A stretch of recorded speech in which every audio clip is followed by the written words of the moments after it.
Okay, let's get this start. It's already 7 past, Yeah. Okay, so let's call to order.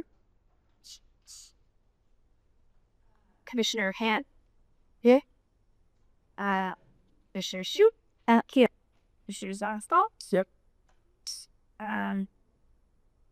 Chair Zhao. Here. And Vice Chair Chochi is absent as of now. Is she's coming or she's we didn't hear. Oh, I'm not sure. Oh, okay. Okay, so I think the first thing we need to approve the meeting minutes.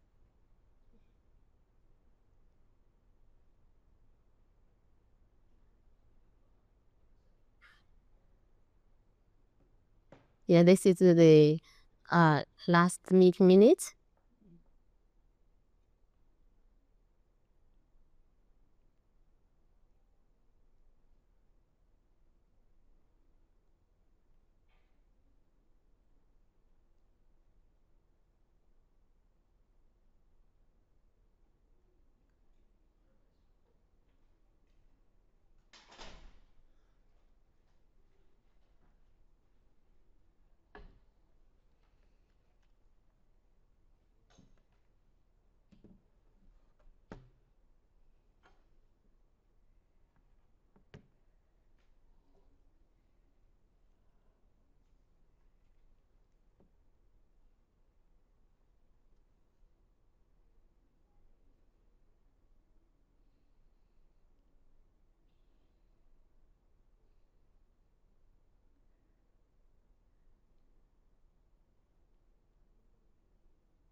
Yeah.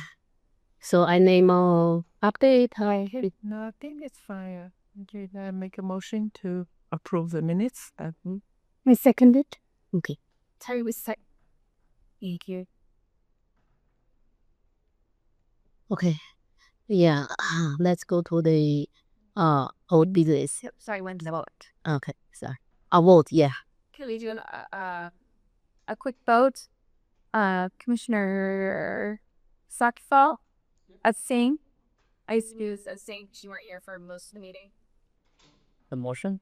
No, the last meeting you missed most of the meeting. Oh, yeah.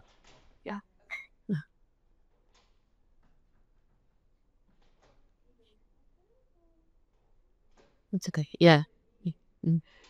Yeah. Okay.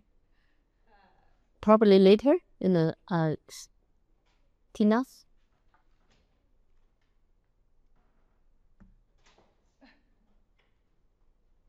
So it's okay. Yeah. Just leave that. Let's just look at it. Commissioner Shu, do you approve the minutes? Okay, yes. Yeah. Okay. And Chair Zhao? Yes. Thank you.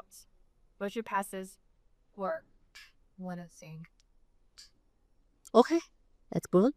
So let's go to our old business. The first one will be Cupertino Pottery subcommittee update. Okay, so can you do the update? Who's going to do the update? You can do the update. Okay, sure.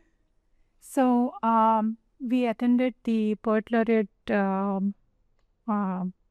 interviews, and both the candidates were really amazing. First one, Go ahead. We cannot discuss in this meeting. Did you see my email that I sent today? didn't get it. So I think it's best if we don't share because we either have it as long as you can't because we haven't made an offer to anybody. Yeah. Okay, so we can't use any personal information. Yeah. Okay. I'm not using. Okay. Yeah. So both the candidates were really promising. They were having their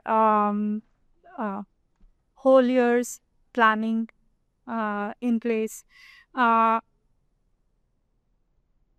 One candidate was we felt was little stronger than the other, the second one, because there might be new kind of viewpoint that he will be bringing.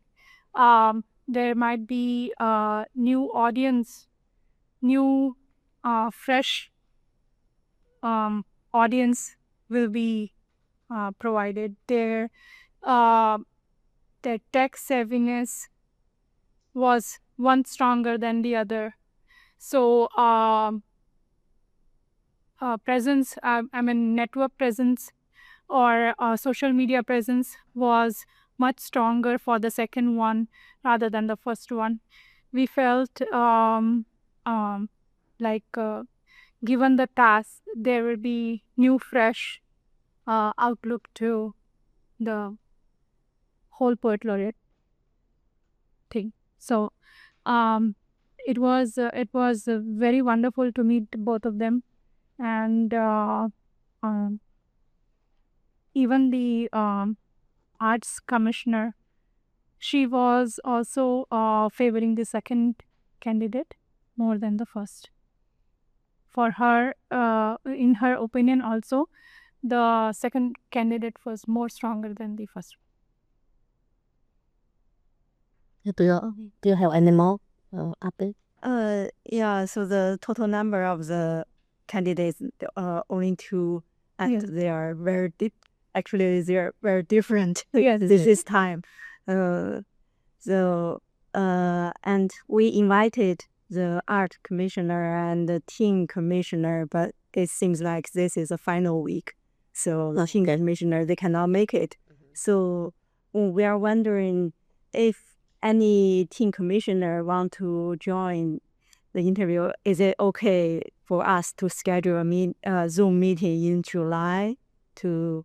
Okay, because you've now completed the interviews. Oh, So the interviews are done. oh, And ultimately they probably should have been done earlier in May, which is when the teams may have been a little more available. oh, okay.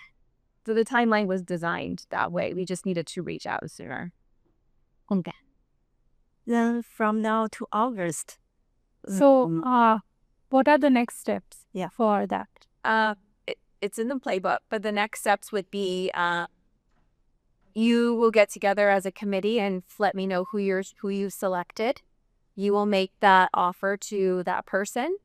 Once you get an acceptance, then I will meet with them to talk about what the next steps looks like, which includes fingerprinting and a background check. And once all of those things get clear, which sometimes can take a couple weeks, which is why, and ultimately you would present in July, but we don't have a meeting in July. So it's not that, August is so far from here. That's just literally our next meeting. So then in August, you will have all of that information and be able to present who your final selection was and get some background on that person. Okay. So does that mean we'd better give you our decision before July, so you have enough time to do fingerprint and background? It would be best if you guys would meet within the next week and figure out who your selection is. And then again, like I said, you'll make the offer to that person and then let me know if they accept it. Okay. And we'll move forward from there. So how does the selection goes? Like we cannot talk to the third commissioner. Like one-on-one, we need to talk. No. The subcommittee is making the decision. And you're going to present that decision. You're going to come to and say, this is the person you feel is the best candidate for the position.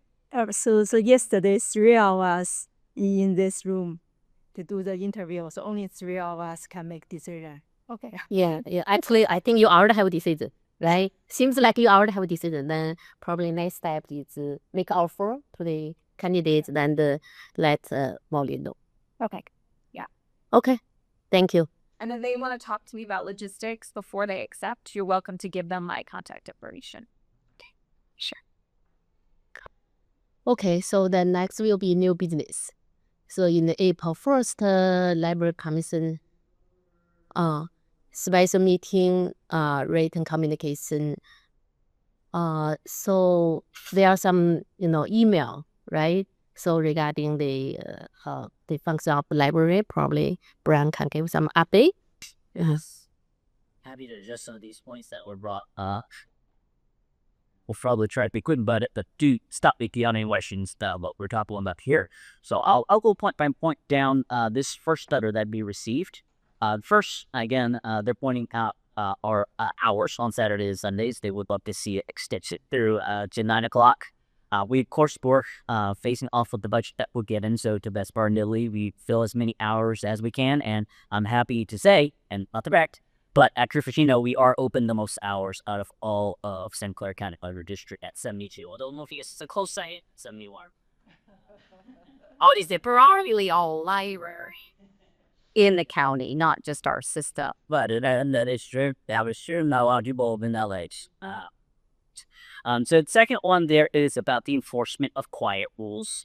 In our spaces, we have very specific zones that are silent zones. So our study wings and the back area, those are strictly silent zones that we do enforce. Most other location in the libraries is kind of more casual use. You may hear a little bit of conversation. And the children, of course, they love our library and their space. They're excited. They're running. They're reading to their parents. They're playing with their friends. There will be an expected level of noise, depending on where you're at. So when we do receive these complaints, we either, as staff, help people relocate to the correct places that helps them facilitate that quiet study, or again, if happens to be in a zone where it is swiftly quiet, we again help relocate those patrons into space where it's more appropriate for the activity, where they're creating a little bit more noise than expected. So that's number two. Number three is in regards to the question about folks who may be unhoused. The library is, of course, committed to being an equitable space, and for anybody coming through all library doors, treat them exactly the same as everyone else, regardless of the circumstance. We have the behavior policy. If they are not violating AM or behavior policy standards, he would not go out our rate has of anybody. We have a community outreach specialist. His job is to help folks who may need to be put in touch with community resources, not just for the unhoused, but for anybody who may be struggling with food, shelter, mental health, physical health, a wide array of resources that he's familiar with, that he puts community members to touch with. And we can help book folks for a 1-hour appointments with our specialists. And he's here Tuesdays and Thursdays. We also have care kits available in the library itself. These are small packets with, hygiene items, thanks to health people who may be unhoused. So if there is ever the unfortunate circumstance where we do have to ask someone to leave because of odor issues, we try to provide them with the tool to clean themselves so they're able to come back in and use the resource for us. Let me go down a little bit here. I think number 4 and 5, if I recall correctly, is in regards to our book return system. I'm happy to report that in January 2026, we're actually going to be replacing our automated return system. I know some of you have had the tour and seen the machine in the back. We are getting a brand new one. It's going to be faster, more efficient, I'm sure. But we'll also be adding back one of the internal slots for returns. So there will definitely be a tick of the ability to take in more returns at once. You can see here, number 7. Yes, number 7, we do have, janitorial staff here all day long, and they had a schedule for going through our restrooms for cleaning in other locations. When there are reported issues to us, we immediately let them know, and they take care of it. But again, given how popular our library is, most days on weekday, you'll see over 2,000 people in this building in one day, or on a weekend, usually somewhere around 3,000 people.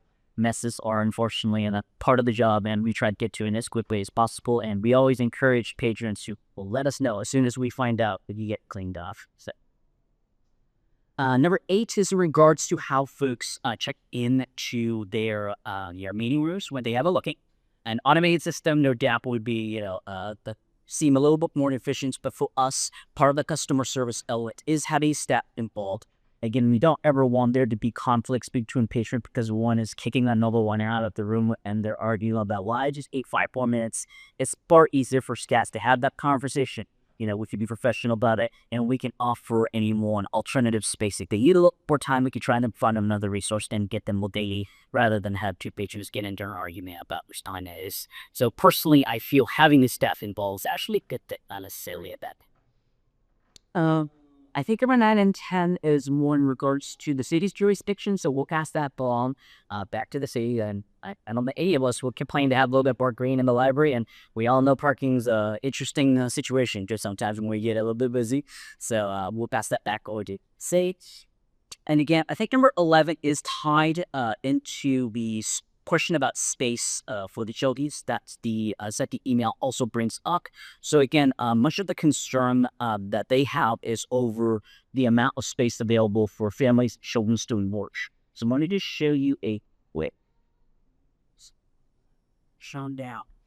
This is a floor plan map of both the main children's room and the front area as well. You'll recall we actually expanded the children's space into the front area when we first took on the Play Space initiative, because again, we recognized even before everything else that there were a lot of families coming in here that were struggling to find seats, space to work. So you'll see outlined here in the green along the back edges near the front area, and of course in the main room as well, we've actually expanded quite a bit of room for seating and tables. And that's again to address this issue that we always recognize as something families struggle with. The main front room is going to be reserved for materials for a little bit on the older side, called the tweets. So that's kind of outside the elementary, but not quite ready for high school, and kind of that middle school zone. Again, want to make sure they have their own space that they can work. So that is how we design that front room, and kind of expand it into, on top of course the play space that we're also excited to see.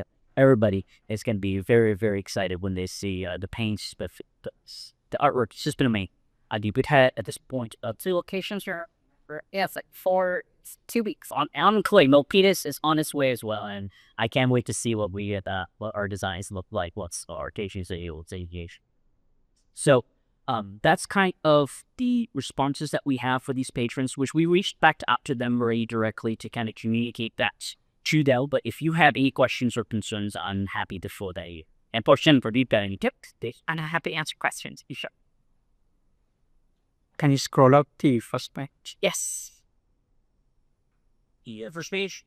Yeah.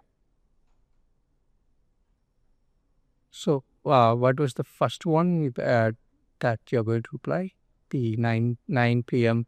extension request? Yes. So in regards to how hours work, it's completely based off of the county budgets. So of course, the expanded hours would require more money for what you do to build the open staffing. At this moment, we are already kind of maxed out with what we've been getting. So there's no slow alternatives to expansion. If the commission wants to recommend, for consider the additional need and this to happen. So every year we go through a budget process, and as Brian mentioned, this library is actually open the most number of hours, I would say, of any public library in the county, actually, right now. So based on your formula share, and again, as the needs of running this facility, that's where it stands. I would say we're always looking at opportunities to really run the library at the most efficient and effective. Yeah, I appreciate that. So I would, it's something that we look at all the time. It's certainly something you can bring forward. I would say, though, right now we do find that to be the most used times, is obviously the most effective times to run the library. So a later time on the weekend, it does incur at a significant increase in staff and facility costs. Okay, so your current formula share does use all of the relevant funds for the current 71, 72, 72 hours a week. Okay. So I have a question. Is there any contract between county and the city? So if city can provide extra funding for these extra hours, is it possible that they can pay for the library staff to keep the library open? Although I would say right now the city has been very happy with the number of hours that we offer, and have not shown any, again, we all know that cities are in difficult circumstances with budget changes, right, and all levels of government. So that's not something we're really exploring at this time as a priority. So if you want to suggest, like as a committee, we can even request mayor or the council to consider this. this is a community the request. council to consider that. So that So would again budgeting circle plan. back. Sure. I mean, I think it's something that again annually, based on the budget, that is something of the district determines. We would be looking at this holistically going forward, actually into our next fiscal year. So that's probably a report that we could bring back to this group in probably another 5 or 6 months as we look toward that. And then that might advise again other actions you would take. So this particular point is, this is not the first time I'm hearing. I think even Commissioner, she also mentioned last time. And personally, I also feel like, especially on Sundays, and like most family will go outside and all, right? So when there is a chance to look at library, that's a easiest choice for the family make, if that's available, right? So that's why I was thinking whether if there is any steps that as a commission we can try to request or identify the steps to make it happen. That's a So another question is, since looks like in the weekend, most people want to extend the weekend to 9 p.m. But right now is the weekday is 9 p.m. Right? Only weekend and Saturday and Sunday are 6 p.m. So if right 6:30. 6:30. Okay. So if right now we have some budget issue restrict, can we switch? For example, So I will also say, Yeah. as you know, we are county employees. We are a unionized environment, and our current contract holds still 6:30 on some days. So there are other boundaries that we consider in how we staff the library. So certainly there's not one piece, there's many pieces. We always want to respond to community need. And as I said, we'll be exploring that over the next fiscal year, and certainly things that we can bring back to the city to explore. okay. So if I make a motion for the commission to recommend or the council or whatever, right? I don't know. I'm just trying to find out what is the steps that we can do. Lot to provide information first before you go to your council, right? So you really need to have the data behind Okay, of course. visitors when we're finding it most popular. And we can certainly, Brian, I don't know it off the top of my head, but where we see dips and the most popular times.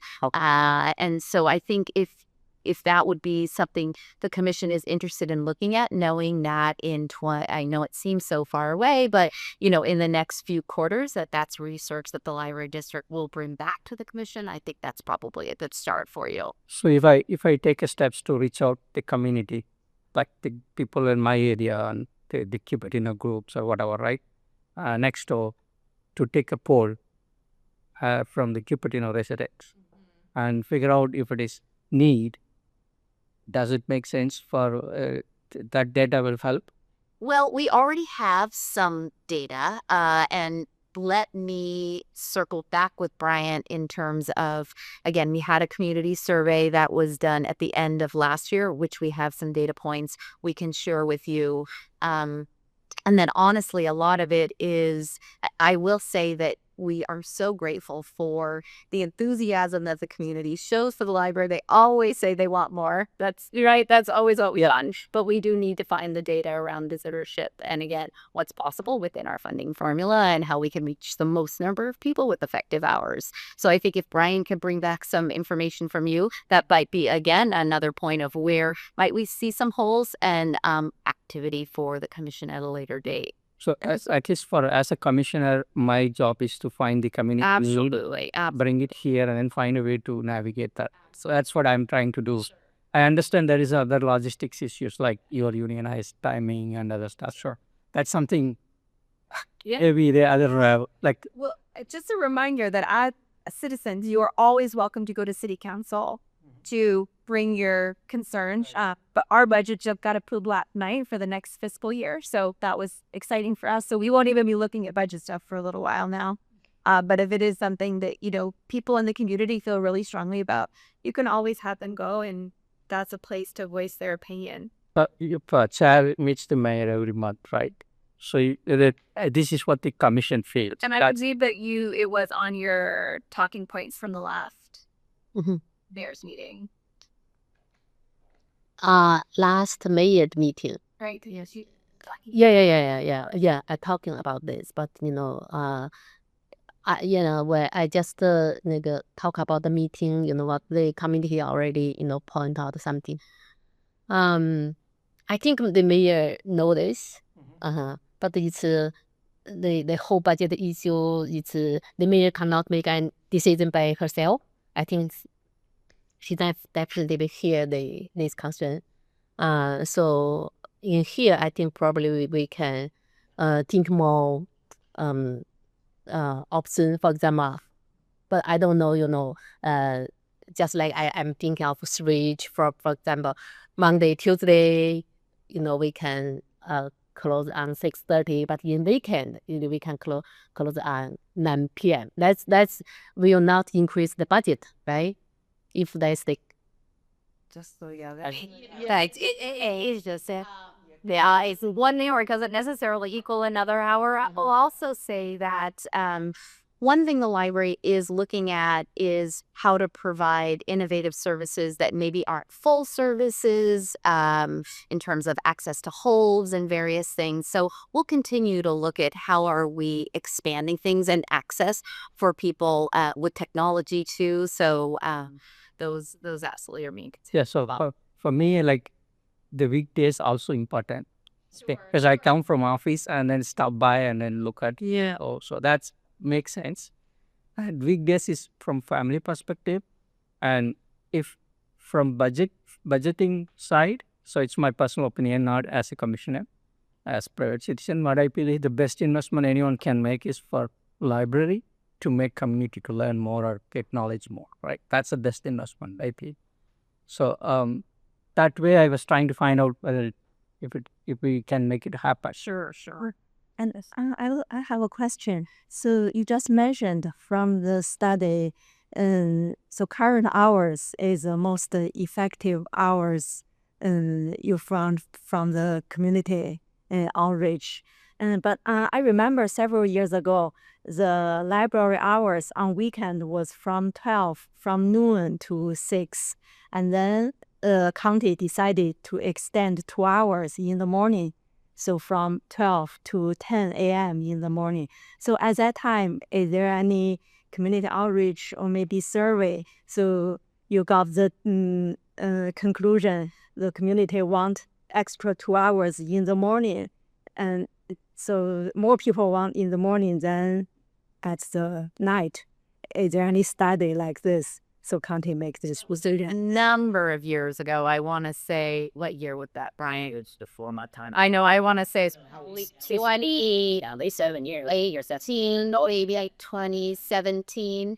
So I can't really speak to, although I could speak to the process that, again, you would be using data as to when people were using the library, when we were seeing, opportunities for programming. Again, we do that survey every 3 years. So data from that, again, probably would have been, trying to think of what year that would have been, 2016, that particularly asked which hours were most desirable in the community. And so those would be based on that information.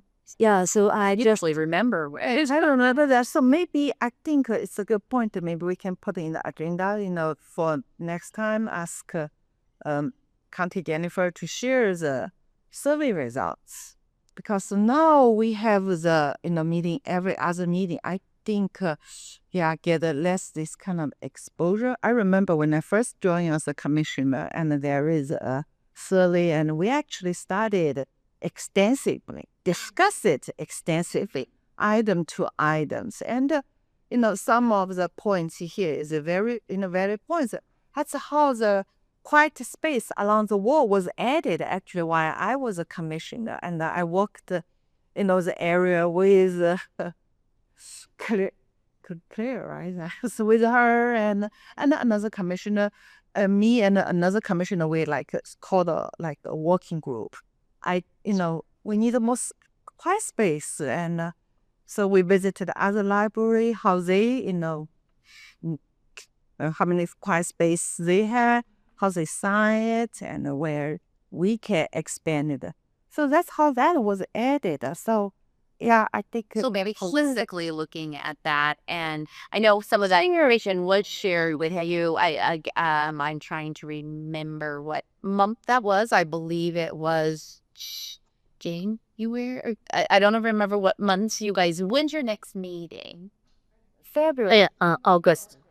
August. Oh, in August. Okay, Yeah. and then after August, October. every hypnotic okay. So if you would let Bryant and I to have we could certainly first off we have a summary that we can send to you that we can provide to you, and then maybe after some review you can decide where it would be appropriate to discuss that, but that's all public documents so we can get that to you. Absolutely. Yeah. Great. Yes. So yeah. So I'm just wondering, maybe in future, if county do the community outreach, can they collect the data to ask people compare the morning hours for the library in weekend or the night hours? Yes, and you'll find it split down the middle. But we absolutely will look at it. And I will say again, we're always very grateful.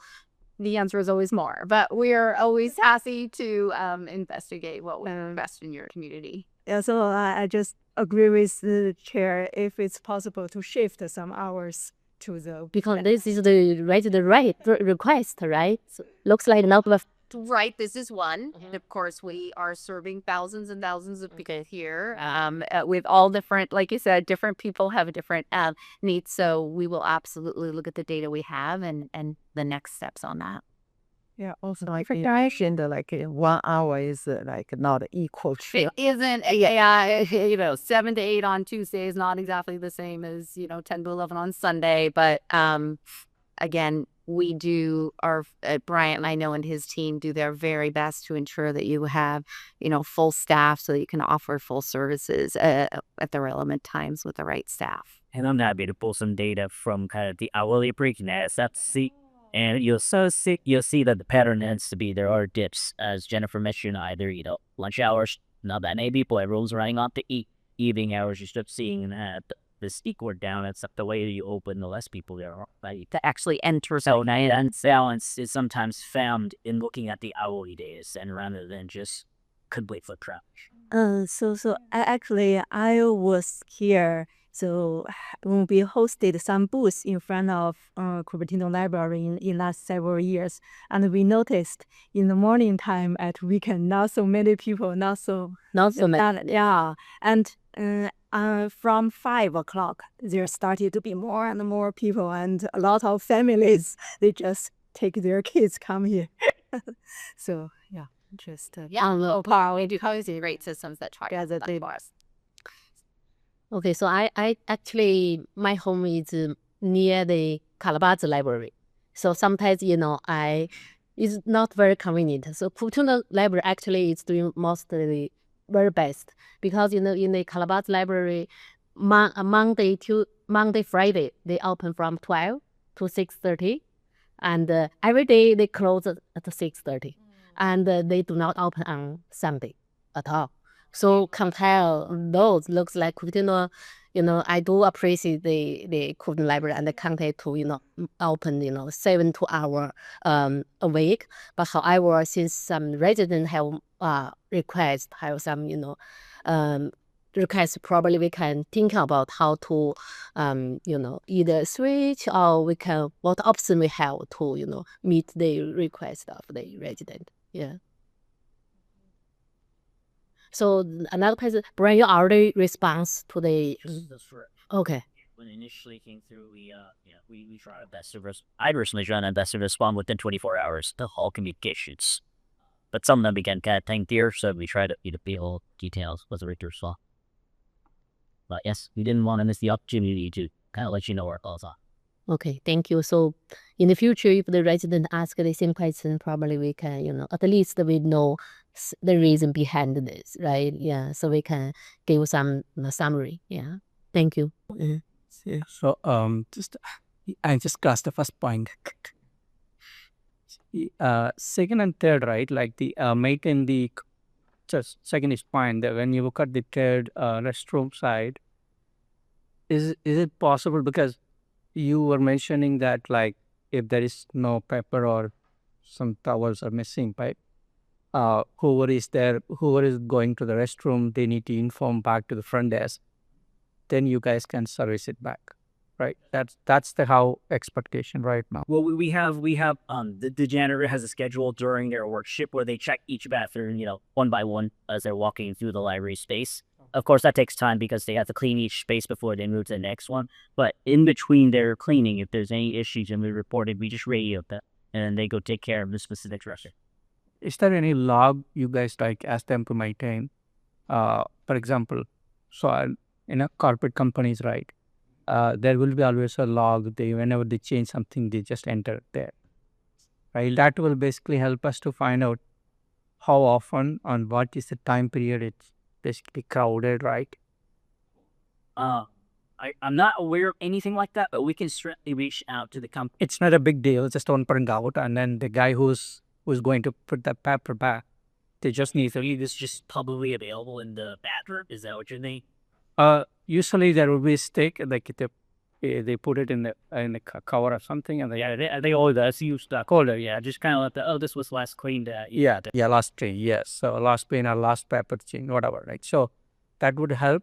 Basically, the problem here is many people either they were ignored to inform, just walk away, and then that's becoming a habit. Like that's the next person, and the person who can come and inform the front desk is, I'm sure it will be like out of 6 or 7 people, 1 person will do that. Okay, so and this usually happens, especially in the public when they're going out, right?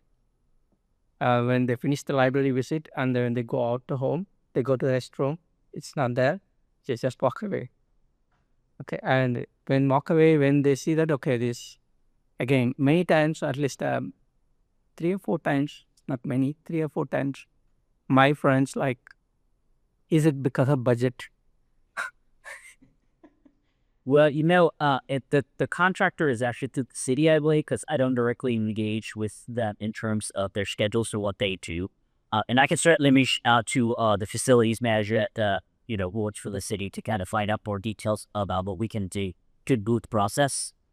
But again, for us, we try our best to let them know when either we notice, because we're walking through the space as well, or when someone lets us know. But I can certainly take the recommendation of Australia and things like that, and perhaps there are other avenues we can explore to see if we could find a better method for to keep informed on when something needs to be made. The idea is like, instead of community come and tell to the need, we can also proactively solve them. That's the idea why I'm trying to pitch it. So I certainly appreciate the suggestion. Yes, I could talk to what kind of facilities manager kind of feels with the weeks. Yeah.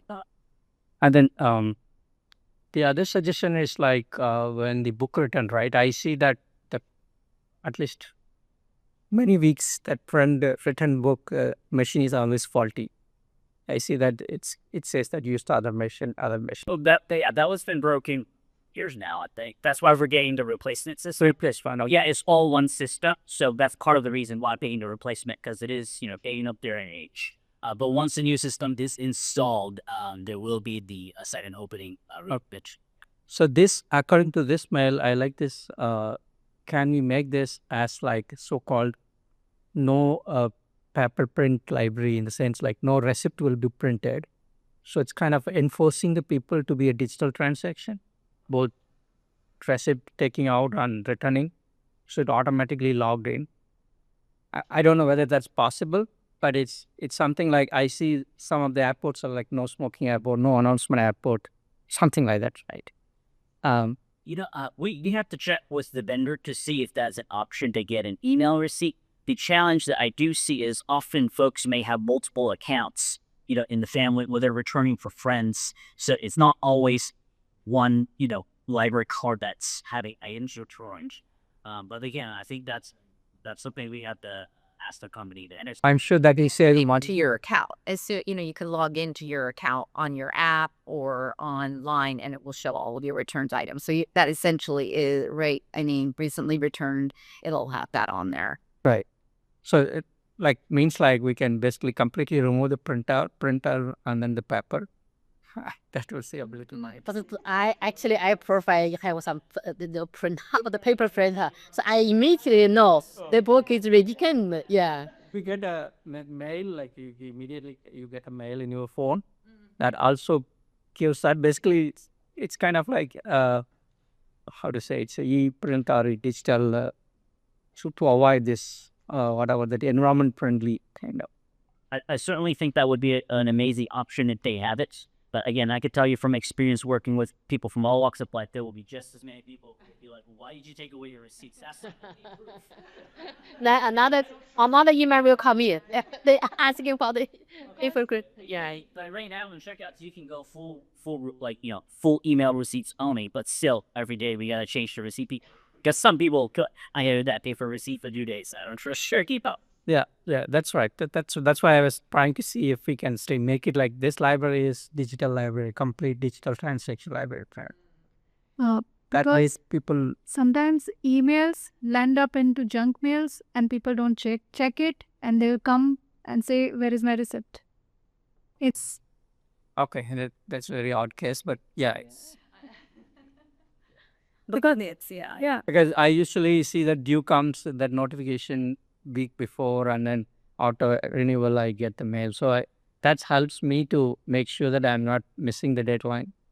And it's if somebody blocked as a spam, then it will go to the junk. And I think sometimes the concern people have with the proof of return is, of course, late fees, which again really no longer apply. We kind of moved away from late fees during the pandemic. And of course, if anything does become lost, we often work with the patrons to make sure that if it's a first time thing, then it's not really ever an issue for us to waive the purchase. And so again, I think sometimes that's where some of the concern comes from for the returns receipt is, what if I return something and I have no proof that it didn't charge me? But that's no longer really the operating model that we have. Okay. The point number 8. Yes, number 8. Yes, the patron notes. Yes. So this one, I do personally have some difficulties to go and see the online, like booking, and then see whether it's available or not. That basically it's not a mobile friendly. The page, it basically a desktop website. So when you log in here, you basically need to scroll all the way there to see timing and all. So that's something. Can we make this website this particular page mobile friendly page?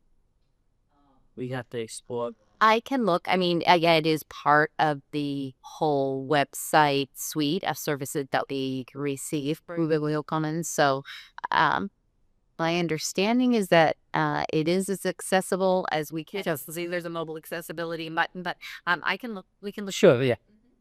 So maybe it's my issue, my fault issue. Hey, we'll check on it for you. Yeah, but it's a valid point because so much of the world now is on mobile. Yes. There's a lot of folks who may not even think so about it. You're look at. Sir. There are browsers which will automatically convert the desktop site into mobile. Right. Yes. But then the layout won't match. It will be like jumbled around. Right. And the boxes. We can find out. Yeah. Yep. As the self-serve option, I actually have some experience in the Calabash Library. Calabash Library community room is outside of the library. So that's why in the Sunday, I actually rent the community room. It's self-check-in. But I always feel frustrated because when you get in 2 minutes, you need to enter the code. Otherwise, the security will then before you leave, then you need to enter the code. That you get out. I feel frustrated. I actually hope if you have some staff in there to help, that you will, more comfortable. So for this part, because the room is inside of the Cupertino is in the library, so I think have staff more. It's a good thing. Yeah. So, what was the 11th point you replied or Yes. So the 11th point, a lot of it is in regards to the concern about the amount of space available for middle school children to work in our first floor area. And as we can post for Jerry Gill, and every sure is as I shown, and I know it can be kind of hard to wrap your head around sometimes looking at our site struggled with that a little bit myself.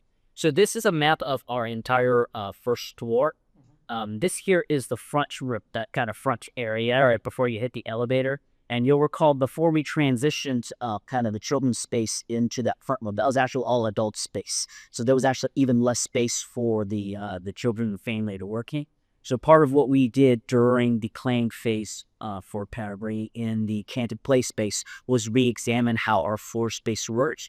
And we determined the best thing to do was to expand to that front floor so that there is kind of that middle school age area for those age groups to work, study and do their own thing, so that they don't feel like they have to go into the teen space where they may not be as comfortable with the older kids. So yeah, some of the plans that we have in place aren't fully, noticeable yet because the new furniture hasn't arrived yet. We're kind of making do with what we have in between with all the transitions we've made with the shelving, that kind of opening up space and preparation like installation projects. But I believe in is it October is kind of when we're set to be completely done. So by October, everything should be in place, including the new furniture and all the new space for the middle school and even the younger kids store. So you plan to put some visible plate or something for the teen and middle schooler? I think definitely the signage definitely needs a little bit of updating. And then I think there's some, thought behind how all our libraries are going to be doing our wayfinding. I know Saratoga Library, one of their goals is working specifically to create a tweez space. So I might be stealing from that kind of the ideas that they have to see how many of those will kind of service us in our space. Okay. And for the self-servicing, the book, right, the rooms to bow. If somebody volunteered to develop an application, what is the process? How the library will look at? Like, will you encourage them?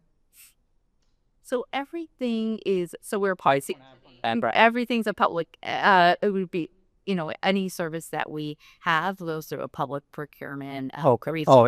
Phase. Yes. A service that the library would provide.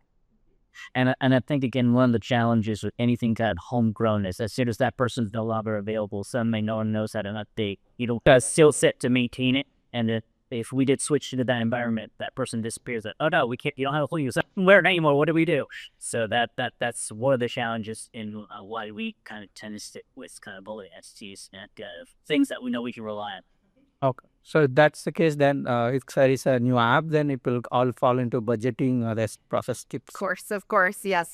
And I just wanted to give a shout out to the team here, because data is really a lot of what advised these changes. You have I think 65% of the checkouts are for children. 70% for children.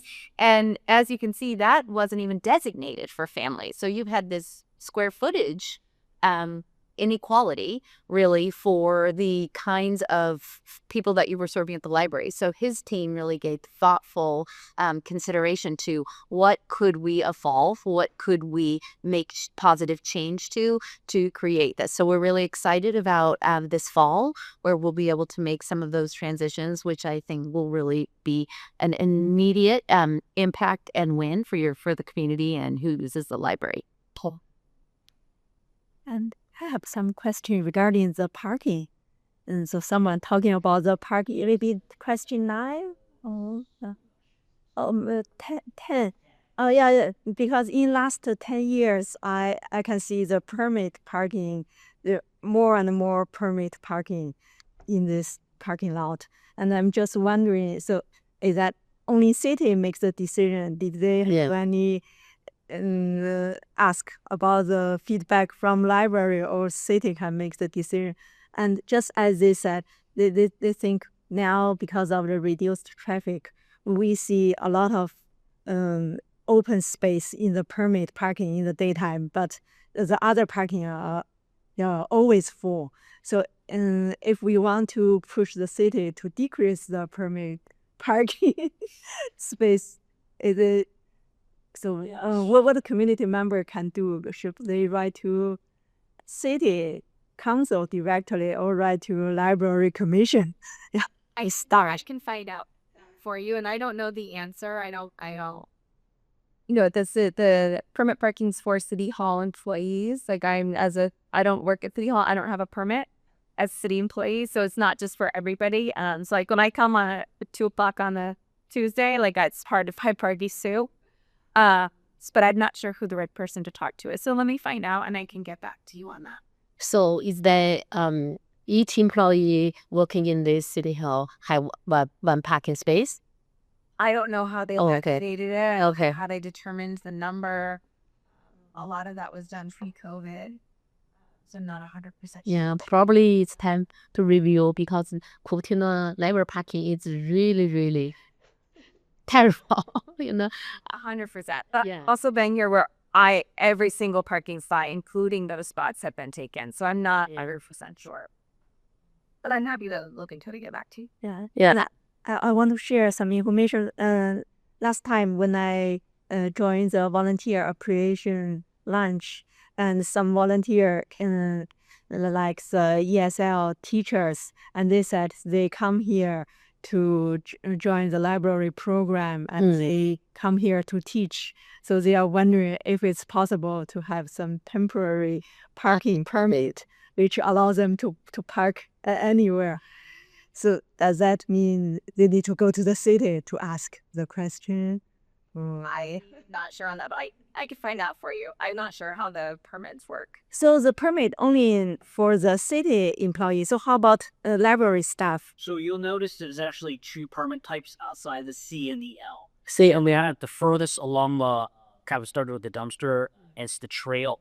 There are specific L designated parking spots that were for stats, library staff. And again, this is a team of, I think at this point, 65 people. I always traffic we get people coming in. So I believe we have a team with 65 people. So, any hour of the day, you'll have anywhere from 20 to 30 staff members who are working here. So we do need a certain number of space, allow it to be able to get to work on time. Because again, I was years ago before they had the L parking, and I would sometimes be late because I had to park at Chase. Better one over here. So, but yes, the C and the L parking, as far as I know, that's all designated by the city. The C and L. Yeah, and I think those ESL teachers, they think that A and C, they see a lot of open space. Then they're just wondering, is it possible for us to park there only for 1 hour, and after the work we could have. Part of the challenge does is shoot someone an L tag. They could do it at any time. In fact, few years back, it was even worse. This is way better than what it was few years back. So I know that's hard to believe, but that is the case. Yes, That is the case. And thanks to the commission at the time, the short-term parking was instituted. So that was a great solution. That was a great solution. Yeah. Just one question on this one. I think I just missed out. So the library cards, right? For example, I got my library cards maybe 10 years back. Obviously, I lost it. And then I was trying to get a new, same card, reprint or whatever. And basically, they gave the, because they cannot print it, and they gave it to the paper. And I don't know how long I'm going to stay with this, but so my suggestion was is there a way to add the library card into one wallet, the digital wallet? The app does that. Yeah, so that I never had this card. I cannot find it. I always use my. You have the Santa Clara County, and I can show you the virtual card. I always once you signed it, it will generate a vision. I did digitalize it, and that's something okay. Oh. Any other questions on this one? Thank you. And the other one, what was that your response? Which the second matter?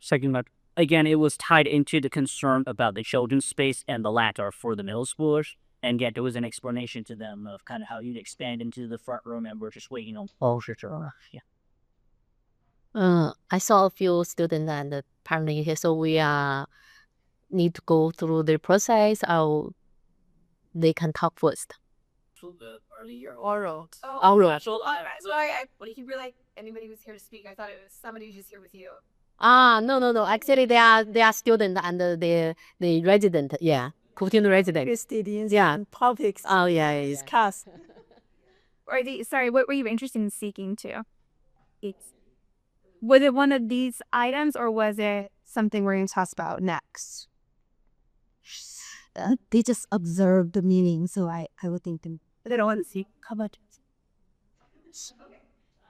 What beach do you fill out a card? That's all. So you don't want to talk? And introduce yourself and each topic you are interested. I think that's it. Okay. Say any book and tell that this. Say. Okay, then we will continue. Okay. Okay, then the next one will be Commissioner discussion on Mayor's initiative.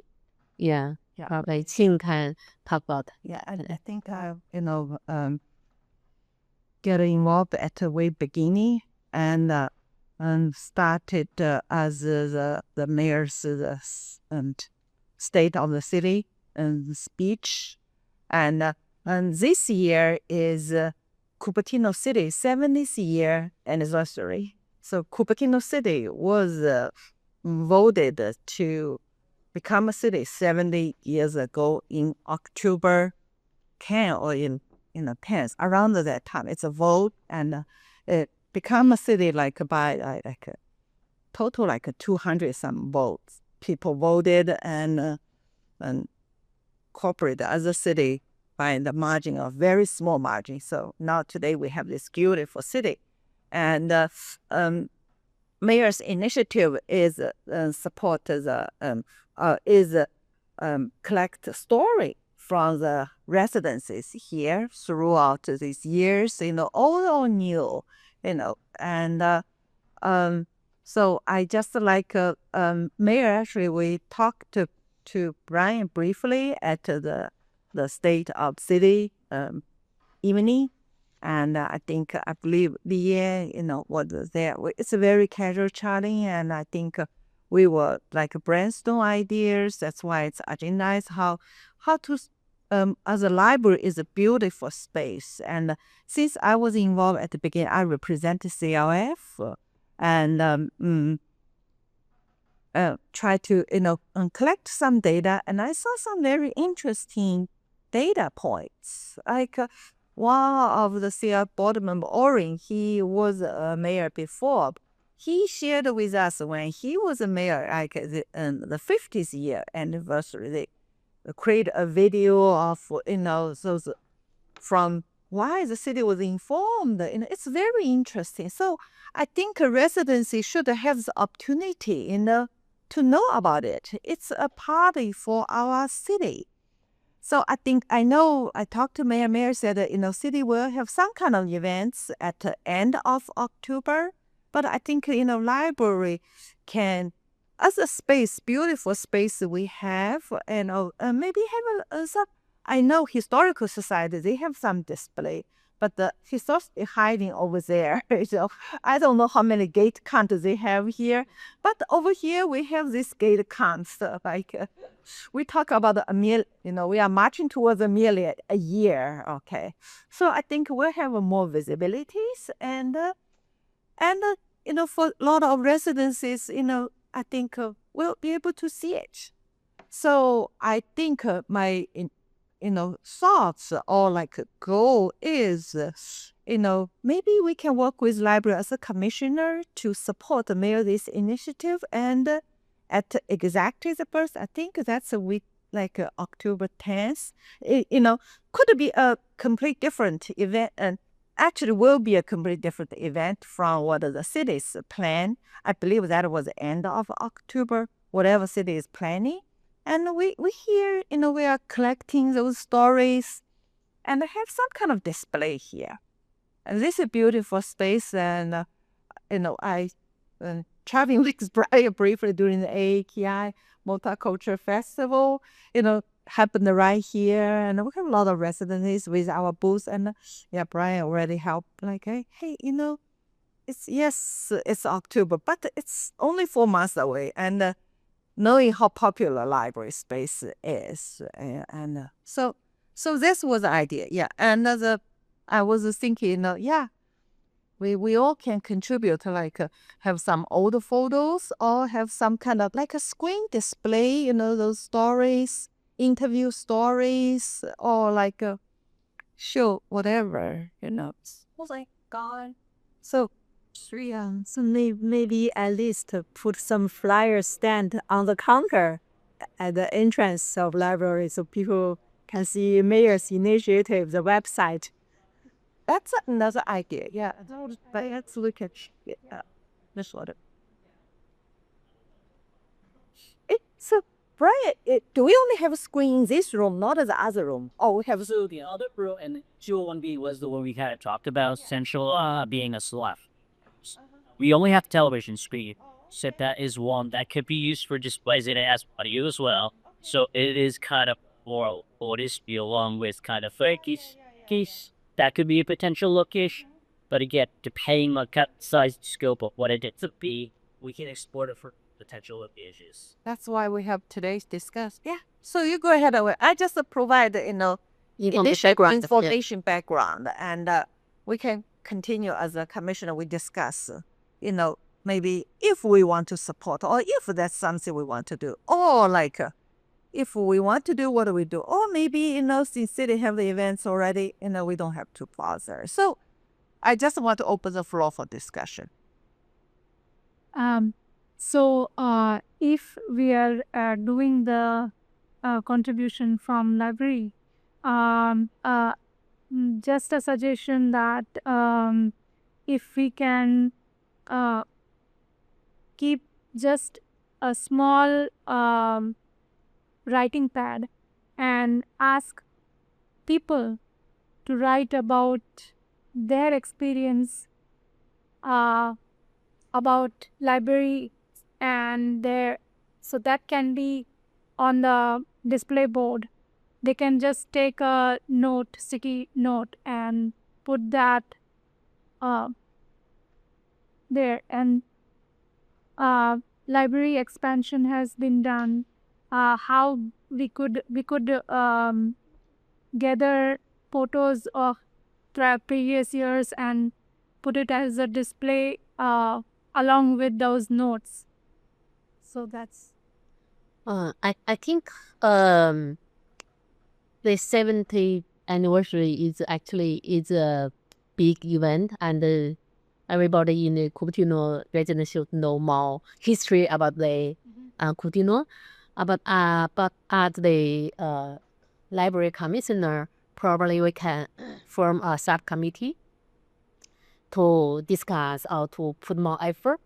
The first thing I'm thinking of, the thing you say they will have some, thing to display, but that one will be displayed in where? In City Hall or in there?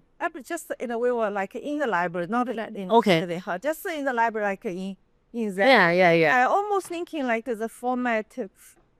We can brainstorm. If we decide we want to support. So I even don't know what the city's format will be or where even the location will be.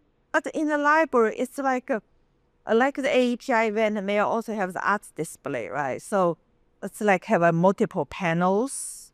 And so we have some panels, displaying that half room, and like the TV can continue, showing, like a continue runs of stories or whoever interested can stop by.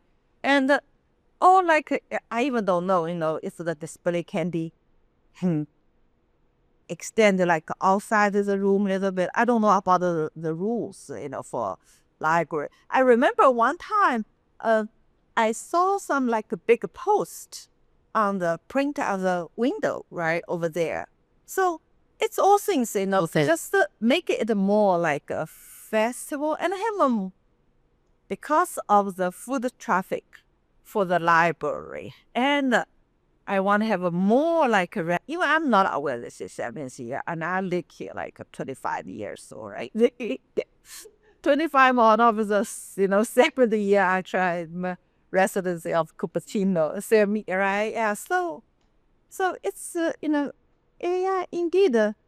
When I saw those informations and hear some stories, I think more residents should know about it. If I'm interested as a residency, maybe Jackie will be interested, Aliyah will be interested. It's and other residents will be interested. So have a exhibit here, we'll have, this is 70th year. So, yeah, and no, Yeah, Nina had a idea about, there will be a website and you can go there and, that's all those ideas we can have as a, so it's just an idea. And then once we say, And I'm happy to find out for you what the city is planning. I don't know how far they are. Like we just finished the budget process. I'm not 100% sure how much planning's happened at this point. I haven't heard of anything, but I'm happy to look into that and get back to you so that you know at least the baseline up by the city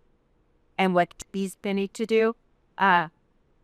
Just off the top of my head, another idea would be potentially as a library commission to work with Keiko to put together some kind of, the same type of idea, right? Sharing stories, but maybe sharing stories through poetry, something that she could offer as another one of her events that she does here. And then just as a note, it was September 27th. Oh, I see. Right. September 27. It was 225 people who voted yeah, and 180. alrighty, okay. So I remember some of them were so good. That's crazy. So I remember some of them was correct. That's what they said. And it was a 5 minutes, like, short video, and I said, wow, thank you. I want to share more ideas. So it's nothing about budget. And I know our city, actually this program is mainly run by volunteers and they don't request any budget from our city. And there's a lot of things we can do without any budget increase, such as we can print a flyer with the mayor's state initiative, the website, the QR code.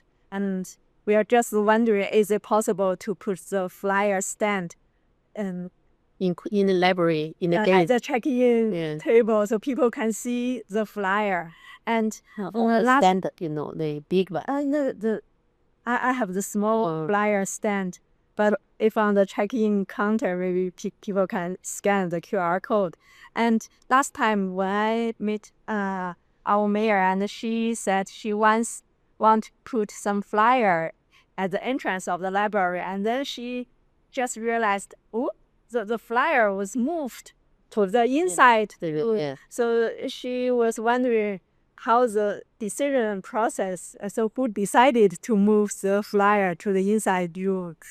It's the for time, but we are asked to see to consider relocating that towards front entrance again. But I'm still waiting to hear back on what that's going to take place. Or again, it's kind of city facilities that are into things. Oh, it's in the works. so it's the same.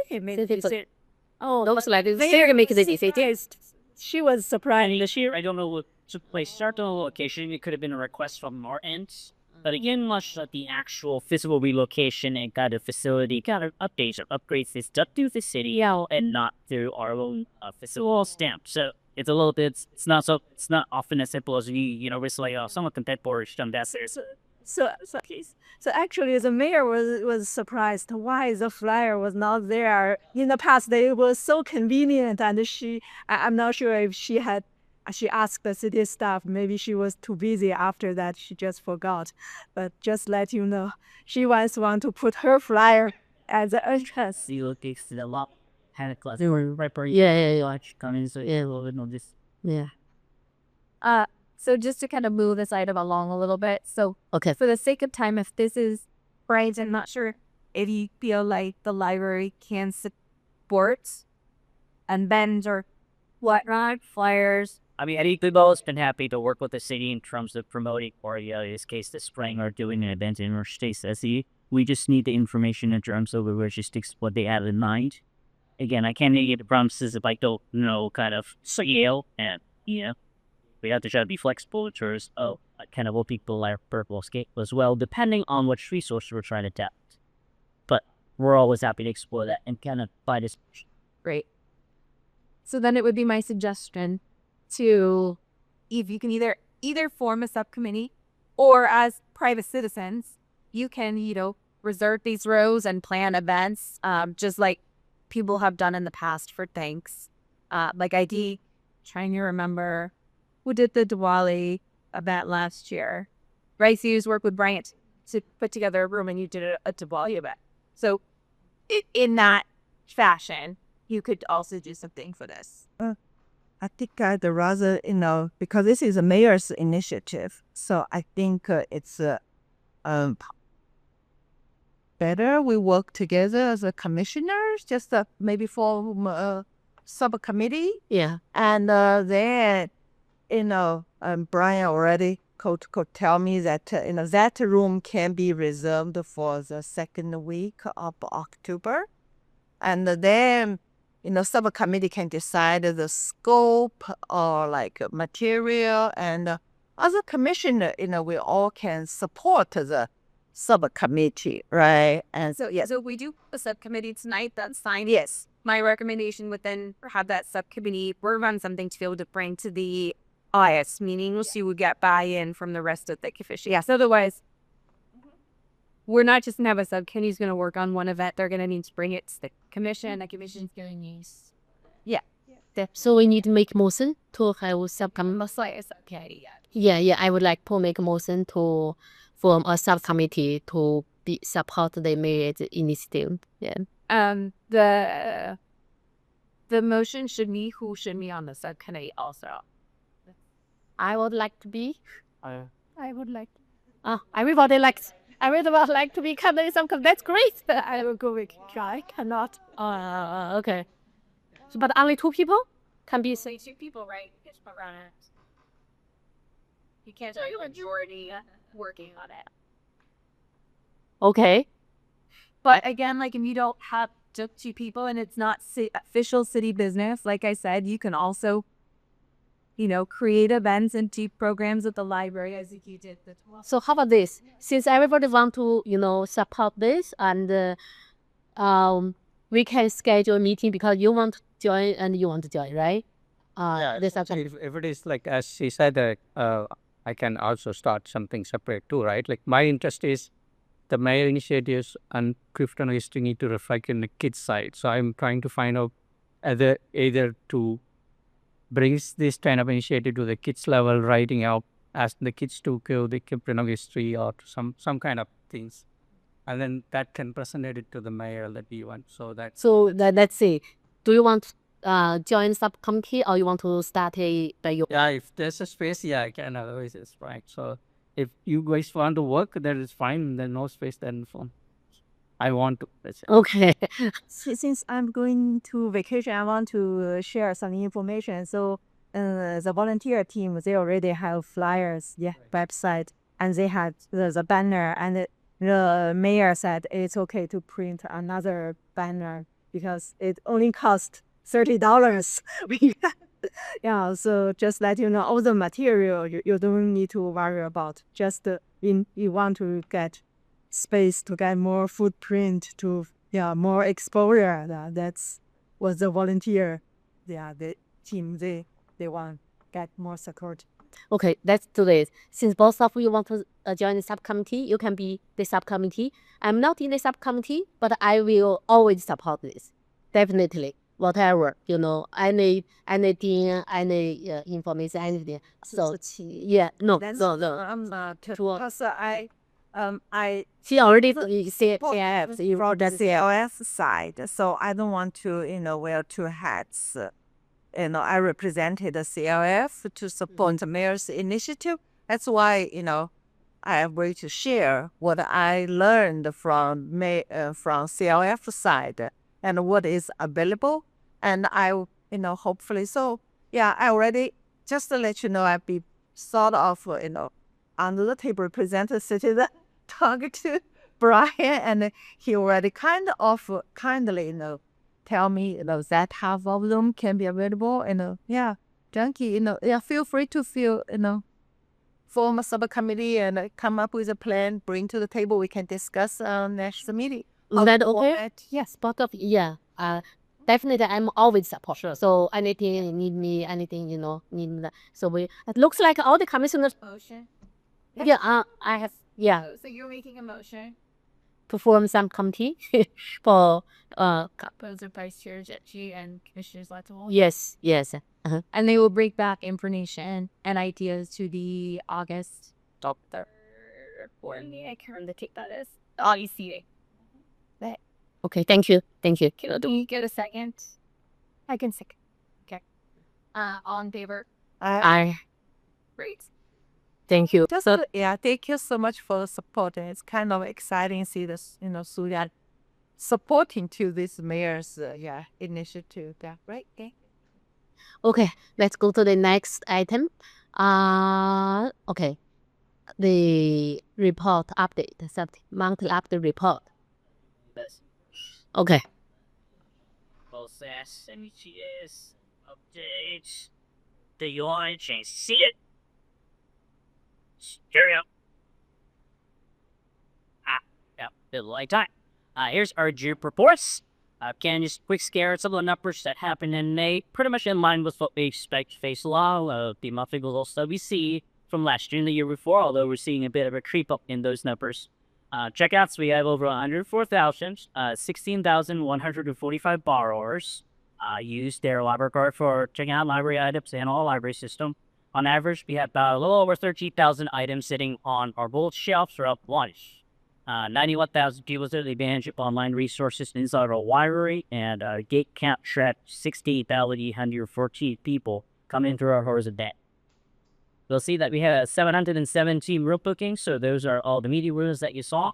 We offered 67 programs, so close to 3,464 attendance. You're probably going to see those two numbers climb up quite a bit in the next 2 months because of summer reading. It is our busiest months in terms of programs we do, and also people who come to the library space. In total, we had 5 room rental events from public side to host is that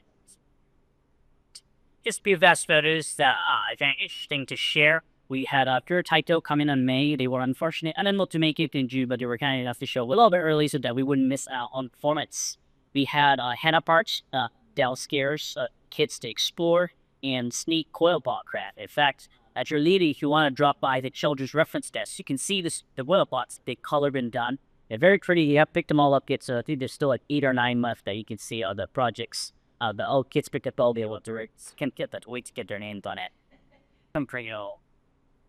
So again, a snapshot of the June events that are taking place here. We're going to have Summer We events or performers on Tuesdays at 7 p.m. Raina and her team are also exploring a limousine mooring kind of fully literacy reading type that's just for the younger readers as well. And we brought that in Mandarin for kids program, kind of a classics to introduce them to Mandarin language Japanese. Fortunately, that one's already full as far as I know, so that will again very popular, immediately filled up. And you'll find that a lot of our programs that have registration almost immediately going, not feel bad, almost, got a bloating something that can it. But the hope is they'll see that and next time they'll pay attention to it and be really is. So yeah, there's a list of all the free summer events that are taking place. A lot of highlights will be on Conformances, which takes place every week except on Tuesday again. So if you get kids, do bring them out. It's always a great time for the whole thing. Overall, outside, there's a snapshot of what's happening in Shu. When I can, unfortunately, DIY terrariums, I know people, oh, that's really interesting. You mean Lucky Bill stuff sitting with the face drawing class is immediately gone already. But for anybody interested in gardening, we do have master gardeners coming in on the 18th to talk about taking care of citrus trees. We also have the composting education workshop on Saturday, the 28th. That was also always very well attended. And for anybody this summer is looking for inspiration on travel, still have Tuesday travel like bird games going on.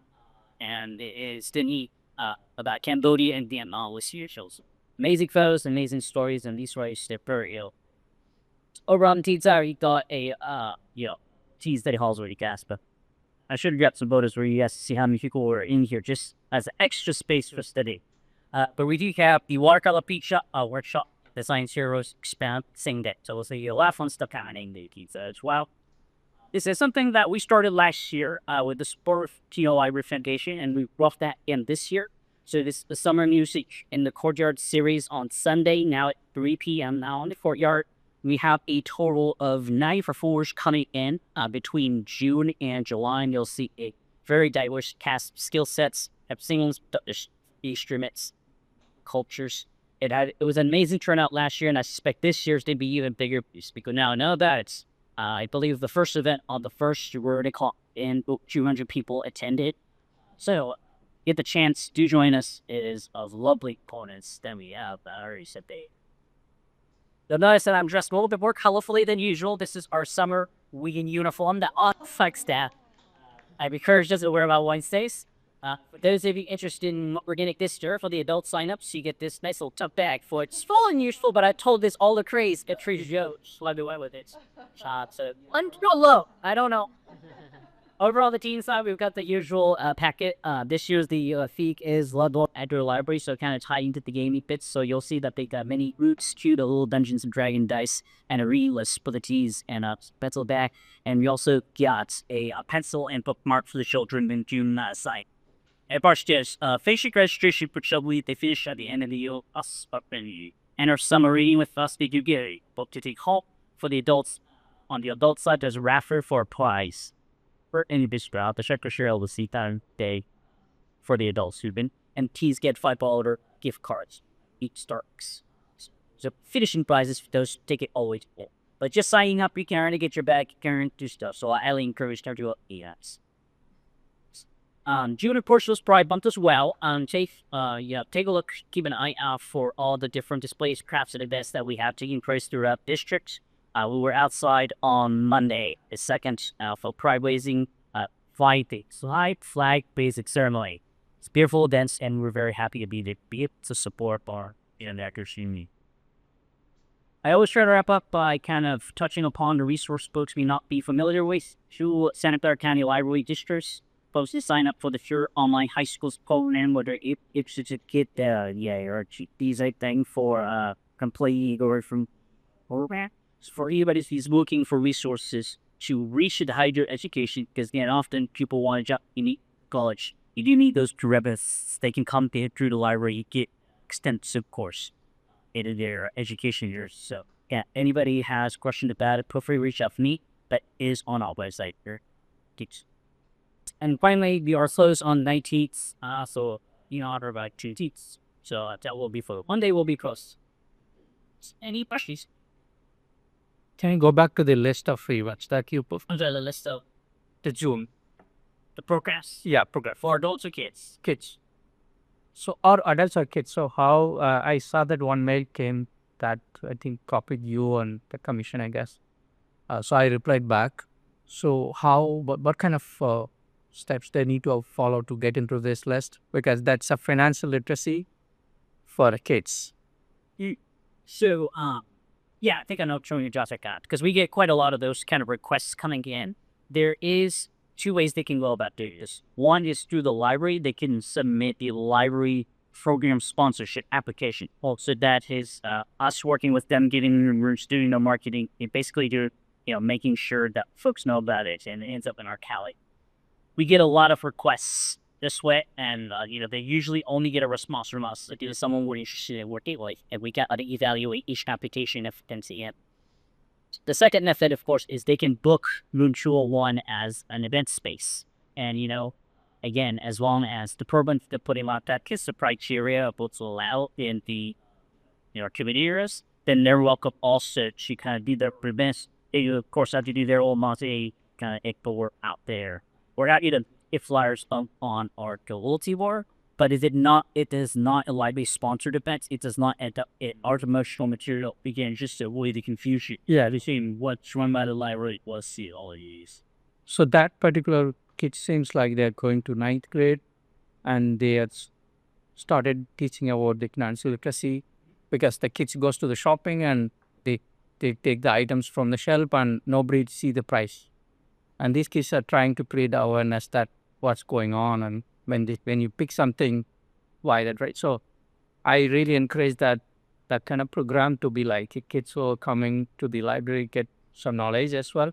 So if we can, I suggest them to apply to the library event. So typically, how long it will take? Like you respond back, all those text to you. Again, we don't respond to every application that we receive. We will see applications says so.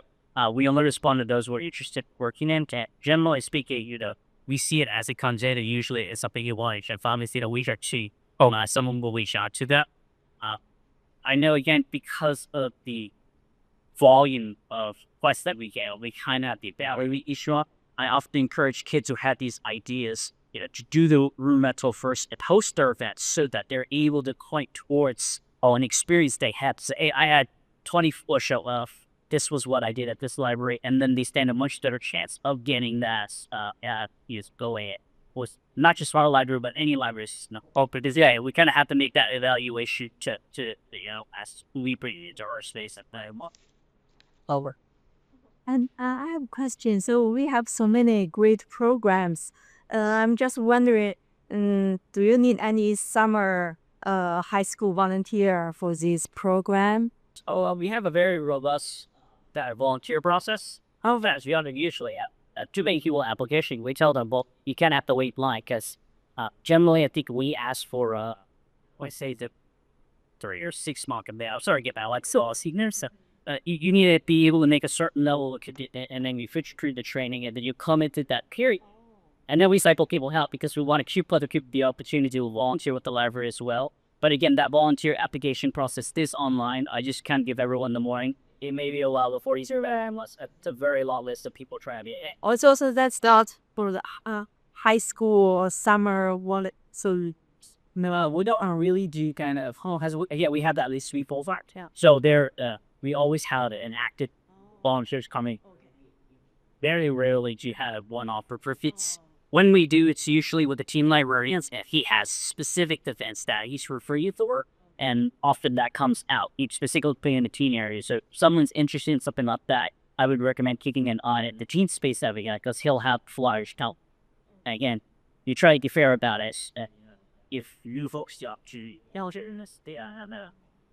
yeah, and I asked this question because I was once in the Park and Recreation Commission, and after each summer there will be a volunteer appreciation party, especially for local high school kids, a lot of high school kids. So that's for Park. So that's why I'm wondering if there's any local high school volunteer for the library. Okay, I got it. We do take team volunteers.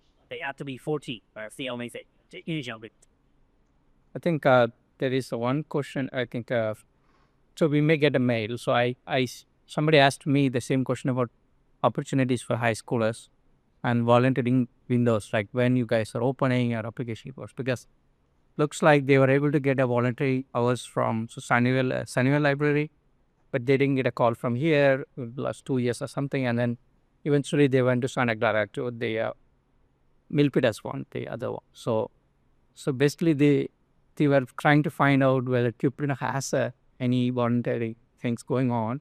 Is it there anywhere you can put in more transparent way that this is the pool or this is what's going on? Because that seems like one of the pressing issue for the high schoolers here. Especially we have a lot of high schools nearby. Maybe there's something we can expose virtual series or stuff. But yeah, I mean, you guys have the reality is there's only so much space, and so you have a very team group here. Our other libraries might take volunteers, as you point out. I would also say engagement in the tab or things in the city is really a wonderful way. Or you're reaching out to the tab because I know your librarian Matt also has an email list that he sends out to. So if the kids want to get on those lists, they'll be first hear about those opportunities as well. So I think that would also be a really any window timelines like okay, this is first this as 19-month break time. Maybe like okay, I know about because I'm reading college away then. yeah. I mean, ask them and actually, shoot, mass. People just go so badly. Too many people want to hit the It's hard. But I know they often have activities, right? That maybe somebody sick become involved in, which might come up more. But yeah, it's tough. There's just so many things do gooders that it's the fine hours for everybody. Do you have questions around or? So the only thing I want to remember, so the city staff send out all the activity to all the commissioner, so you can, promote this activity to our community because this is the PDF. Yeah, right. So we all got the PDF. Yeah.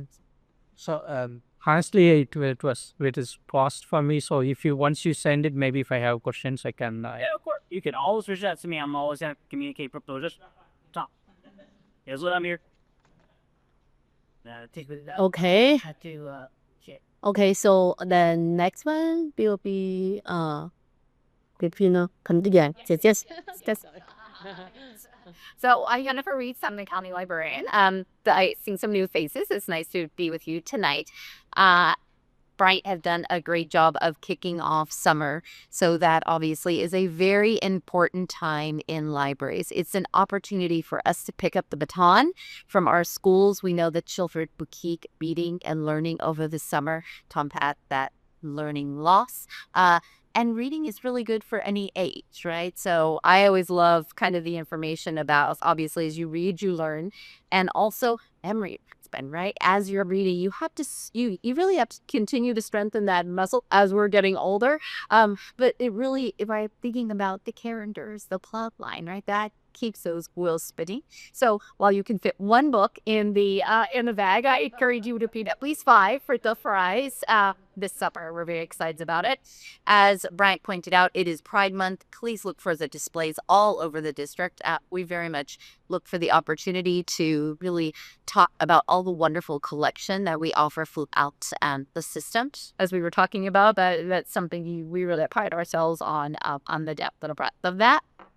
As we talked about the changes coming to Cupertino Library, those will begin in late August. So I know the T here is very thoughtful about how they are going to provide collection services while some of the areas are closed. So I'm sure there'll be more information that Grant will provide to you in August. And it really is for us an opportunity to engage families in meaningful ways. We know that children learn by playing. For the last over a decade, we have been engaged in talking families about the 5 practices I mean, right? So reading and talking and singing and playing and writing. And you can do all those things here at the library. So it's an opportunity for learning space that we're very excited about. A sneak peek that's not in my report, but I wanted to be aware that we have our Distinguished Authors Series.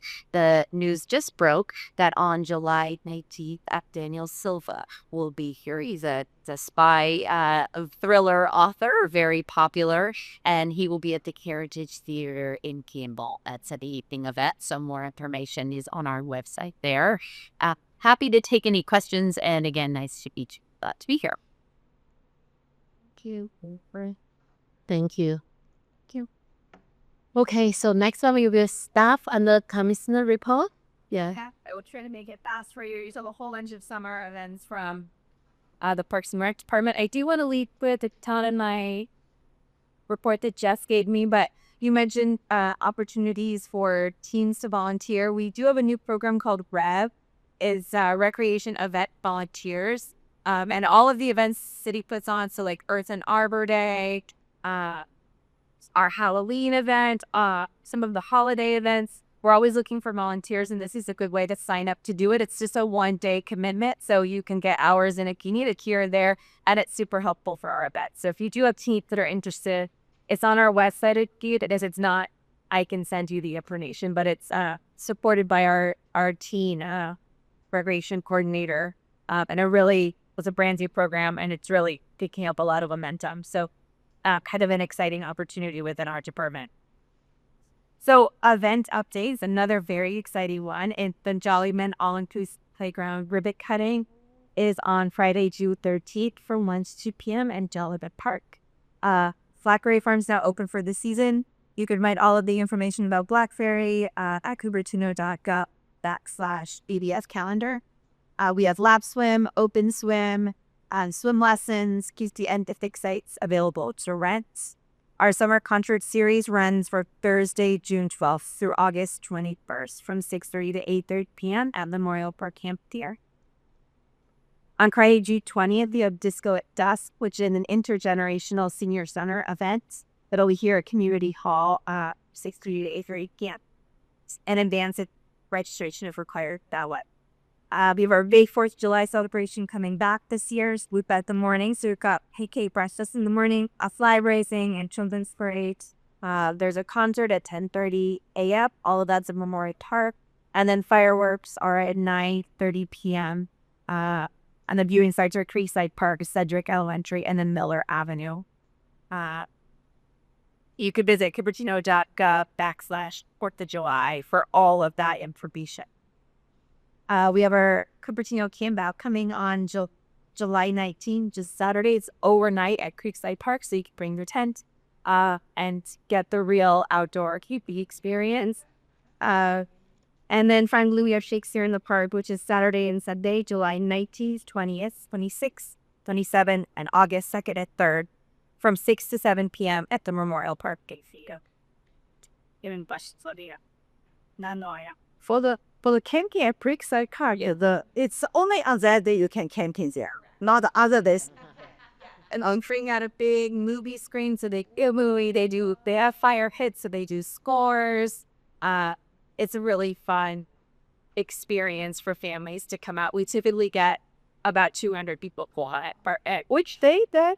It's Saturday, July 19th. So overnight. We do breakfast the morning on the 20th. Oh my goodness. Yeah, so it's a fun event. I went with my kids, so Yeah, did you have views?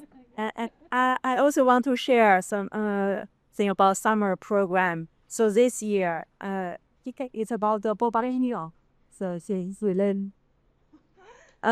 this year, our mayor decided to bring back the Cupertino event. So it has a long tradition in Cupertino, and high school kids can enjoy the free boba. But it stopped in last 2 years. So our mayor put it in under her mayor's initiative page on city website, and yeah, just want to share it. So it's on August 17th, a Sunday afternoon, and they also need some high school volunteers. And what I heard is purchase. And what I heard is because it's under the mayor's initiative, they can get the service hours signed by the mayor. Is that right? I don't know how it worked. So yeah, when it's a recreation program and they signed up for it, we vet them and do all the things, then sign on their hours. The mayor will have to determine how she wants to deal with that. Okay, got it. Yeah, just want to share this job with. do you know when the Ball Fest is?